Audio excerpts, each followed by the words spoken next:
semuanya, kembali lagi di channel Riri Afril bersama Riri Afrianti. Di video kali ini kita akan melanjutkan membahas FRQ CPNS yang lengkap tentang penarikan kesimpulan atau logika.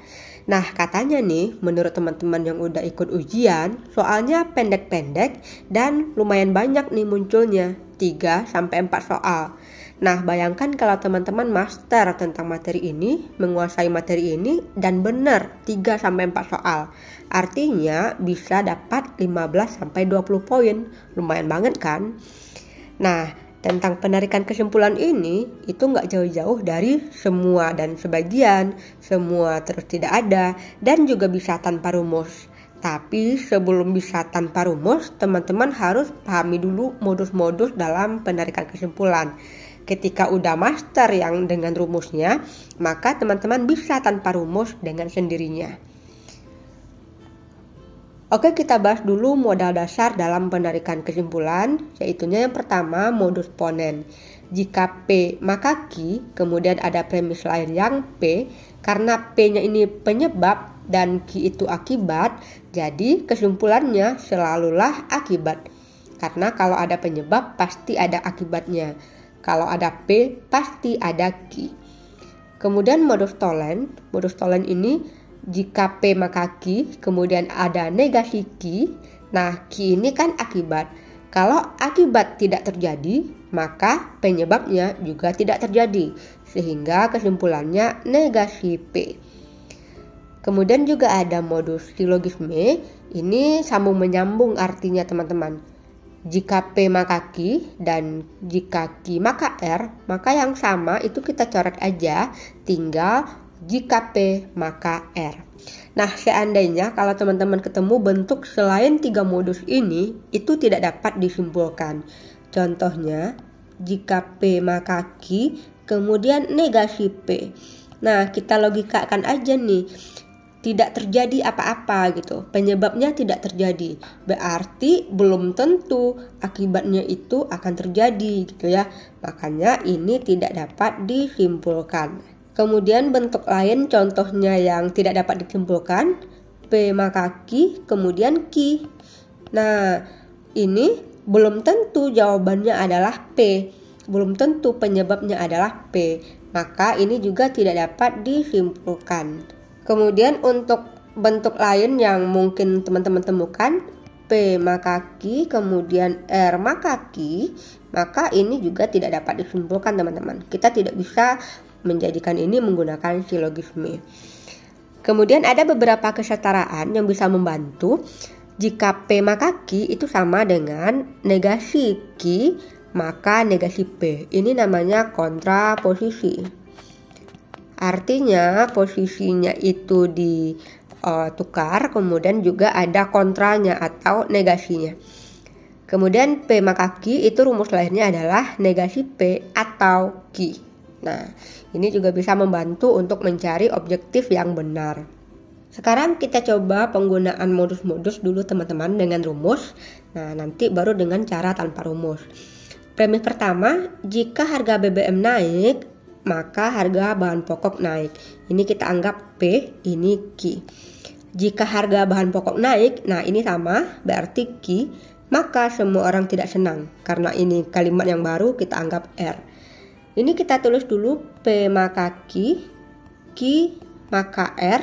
Nah, ini dengan silogisme, teman-teman bisa gunakan silogisme karena Q-nya sambung menyambung, maka kesimpulannya adalah P maka R.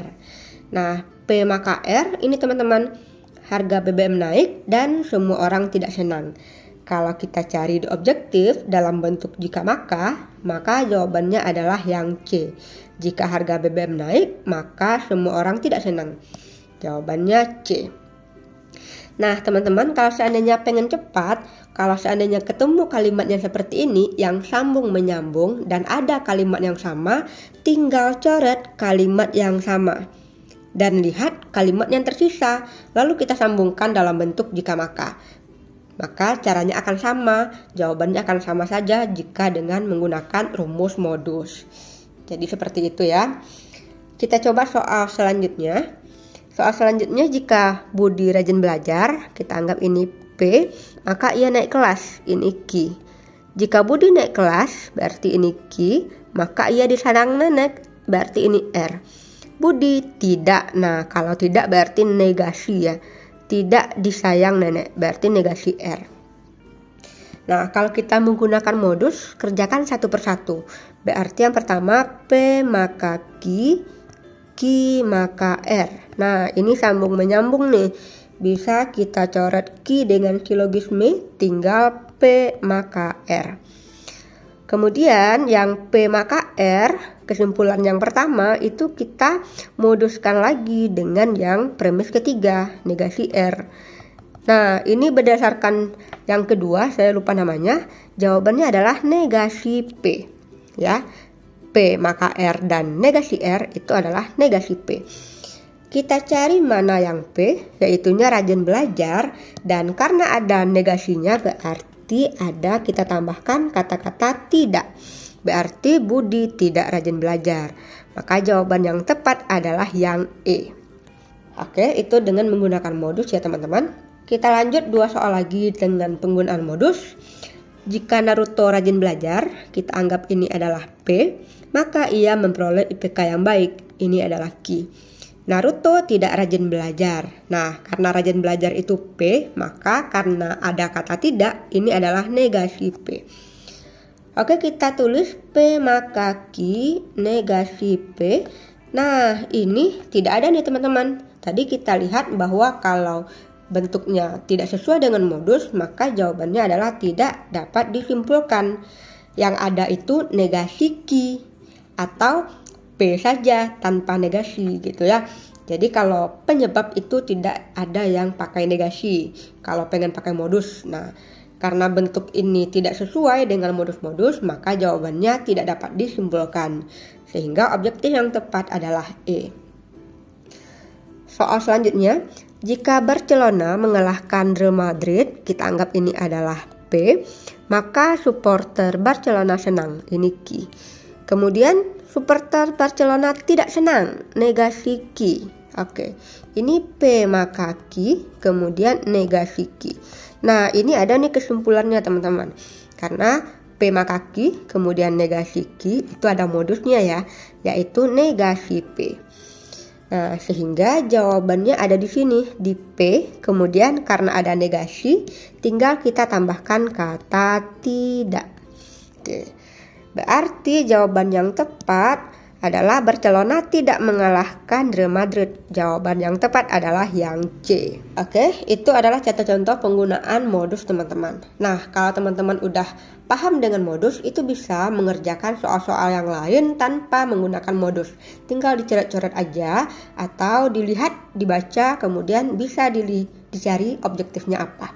Nah, selanjutnya modal dasar lain dalam QCPNS yang tentang penarikan kesimpulan adalah merupakan soal-soal yang ada kata-kata semua, sebagian, tidak ada, dan lain-lain.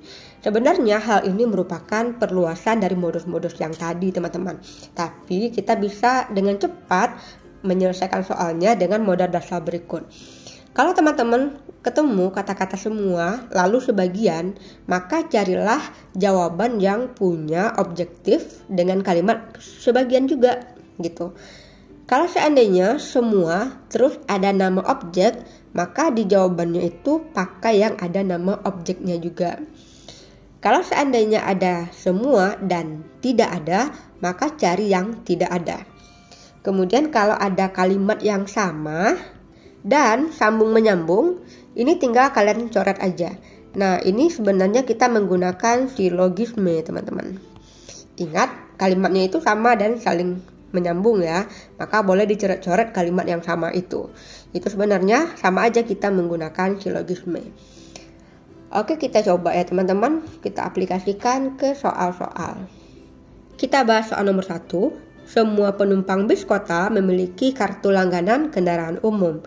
Tidak ada karyawan di pabrik sepatu yang memiliki kartu langganan kendaraan umum. Nah, di sini ada kata-kata semua dan tidak ada, berarti kita pilih yang tidak ada. Kita lihat di objektifnya, ada di A, B, atau C. D dan E sudah kita eliminasi ya. Kemudian kita coret kalimat yang sama, yaitu kartu langganan kendaraan umum. Nah, ini kita coret, berarti yang tersisa adalah penumpang bis kota dan karyawan pabrik sepatu. Nah, kalau kita lihat jawaban yang tepat yang ada kalimat yang warna biru ini adalah di A. Tidak ada karyawan di pabrik sepatu yang menjadi penumpang bis kota. Jadi jawabannya adalah yang A. Kenapa tidak B dan C? Karena di B dan C itu ada kata-kata tidak di sini. Sedangkan di bagian biru sini tidak ada kata tidak. Jadi yang paling tepat jawabannya adalah yang A. Oke, bisa dipahami ya teman-teman? Ini tanpa rumus, cuman pakai logika aja. Soal yang kedua, semua buku referensi memiliki kode khusus. Ada kata semua. Kemudian tidak ada buku cerita yang memiliki kode khusus. Nah, di sini sama seperti sebelumnya, kita pasti pilih yang tidak ada di objektifnya. Berarti A bukan, B bukan, D bukan. Antara C dan E. Kemudian kita coret nih yang ada kalimat yang sama, memiliki kode khusus. Sehingga yang tinggal adalah buku referensi dan buku cerita. Nah, kalau kita lihat, kalau kita gabungkan, maka dua kalimat yang berwarna biru ini ada di C. Tidak ada buku cerita yang merupakan buku referensi. Maka jawabannya adalah yang C. Oke.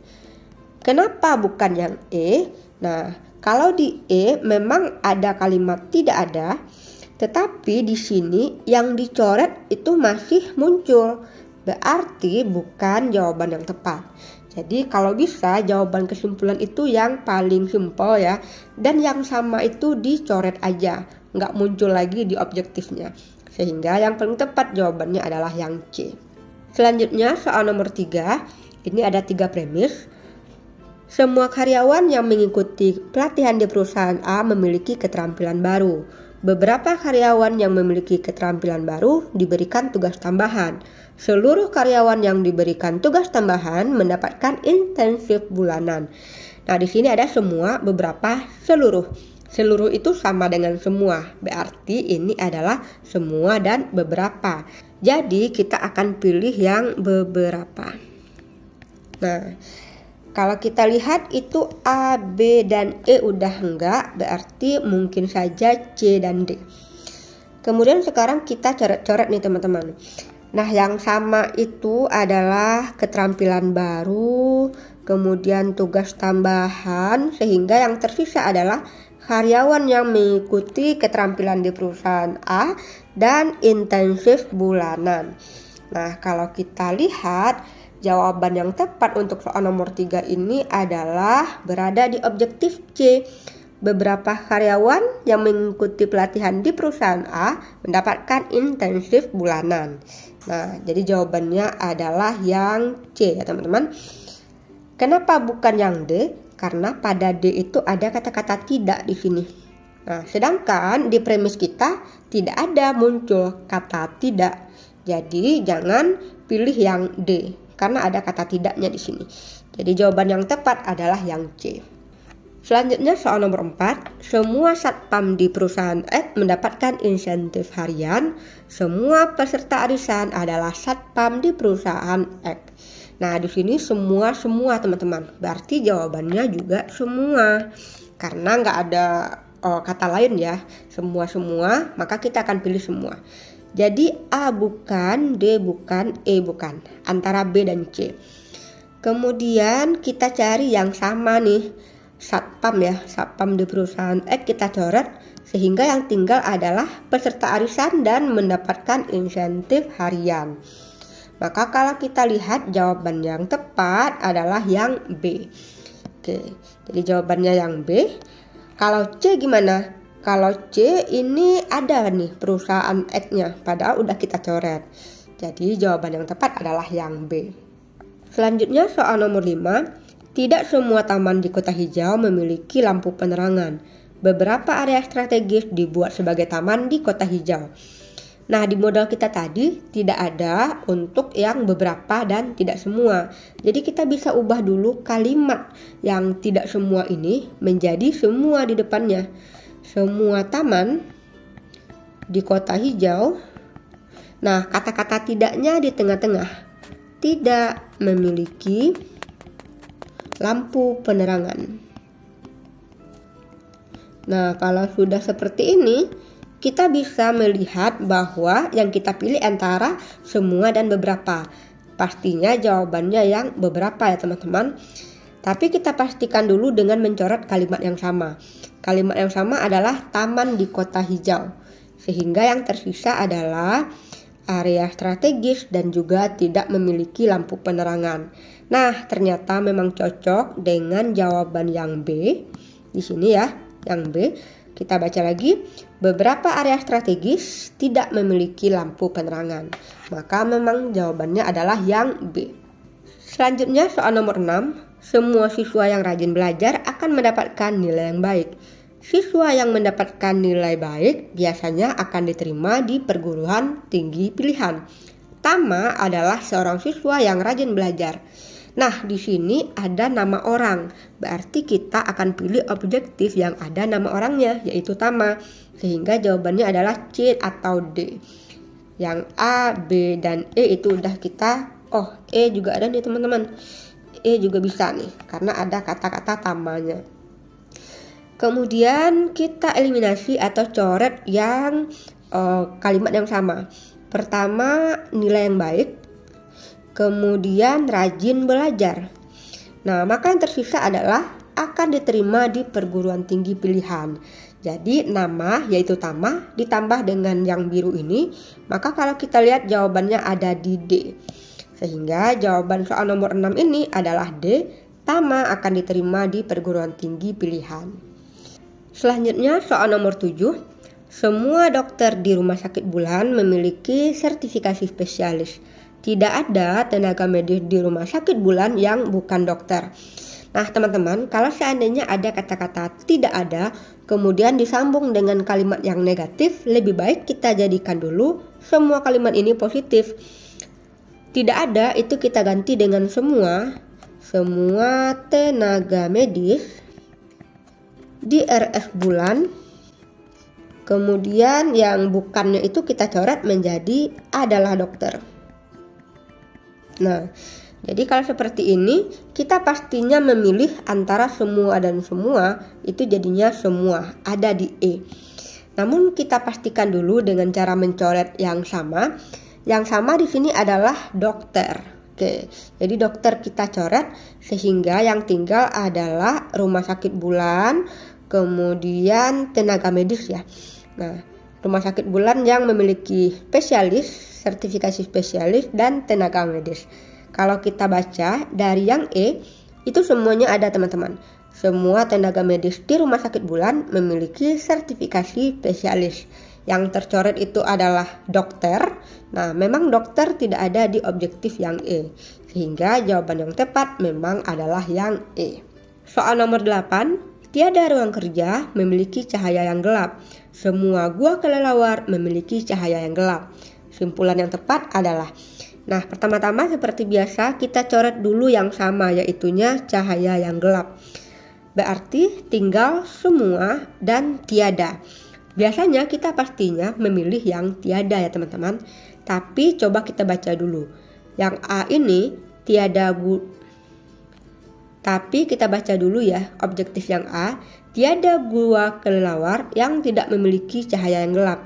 Nah tadi kita udah coret nih cahaya yang gelap. Berarti bukan A jawabannya. Nah bagaimana cara untuk menjawab soal yang ini? Kita ingat lagi bahwa tadi kita ganti ya.